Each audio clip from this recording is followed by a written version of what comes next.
A student added 627 milligrams of hydrated sodium carbonate, and they've given us an X in that formula, so that's going to probably be the point of the question, to 200 centimetres cubed of 0.25 molar hydrochloric acid in a beaker and stirred. So in here, we've put 627 milligrams, that's going to need to get converted at some point, of the hydrated sodium carbonate. We've also put 200 centimetres cubed of 0.250 mole per decimetre cubed HCl. They're going to react together, so sodium carbonate and hydrochloric acid are going to react to give sodium chloride in a 2-to-1 ratio, water and carbon dioxide. It looks like they've probably given us too much hydrochloric acid, because in the next step they say they're going to start titrating it. So that hydrochloric acid is in excess. So they've put in a lot of hydrochloric acid. Let's see how much moles of HCl. 200 times 10 to the minus 3 times 0.25. So we type that on our calculator.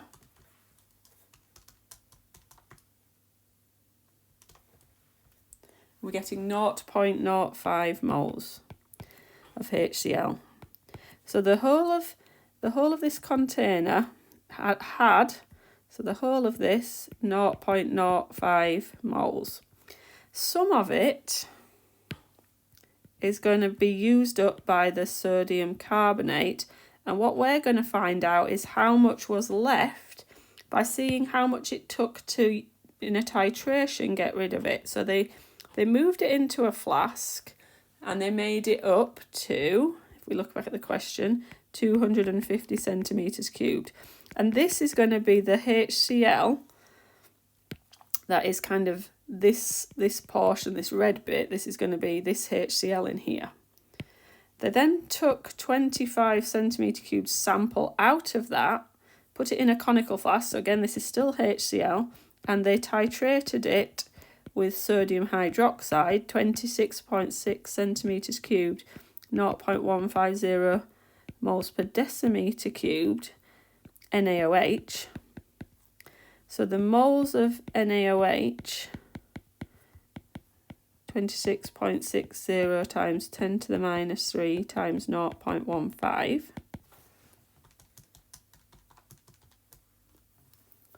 So 0.00399 moles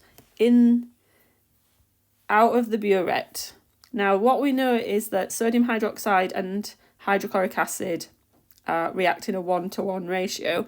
So the number of moles of HCl in this flask here must be 0.00399. So if we then work our way to the number of moles of HCl in here, in the 250, must be, we have to times by 10 to get from 25 to 250, so 0.0399. What that means is that this bit is 0.0399. We can work out the blue bit of HCl. So how many moles of HCl reacted with sodium carbonate would be the amount of HCl we put in the beginning, the 0.05, minus the amount of HCl that were left and to do the reaction with the sodium hydroxide. And if we do that, we find out that we have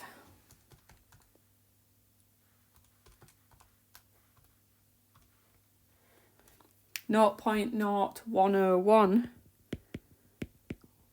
moles of HCl reacting with the sodium carbonates. Then we can go back to the balanced equation and say the number of moles of sodium carbonate. So we go back to this balanced equation. It's in a 1-to-2 ratio. So it's 0.0101 divided by 2. So 5.05 times 10 to the minus 3 moles. And now we know that we've got the mass of sodium carbonate and the moles. So we can find the MR. So MR equals mass over moles. So it was 627 milligrams. So put that into grams and divide by the number of moles. And we're getting 124.2. So sodium carbonate dot XH2O equals 124.2. So 2 lots of 23 plus a 12 plus 3 lots of 16 plus water weighing 18 x times equals 124.2. So 18x equals, we're going to do 124.2 minus 2 lots of 23 minus a 12 and minus 3 lots of 16. And we get 18x equals 18.2. So x is essentially the number 1. So we go down and we can write our value of x is 1. And we've managed to complete our question.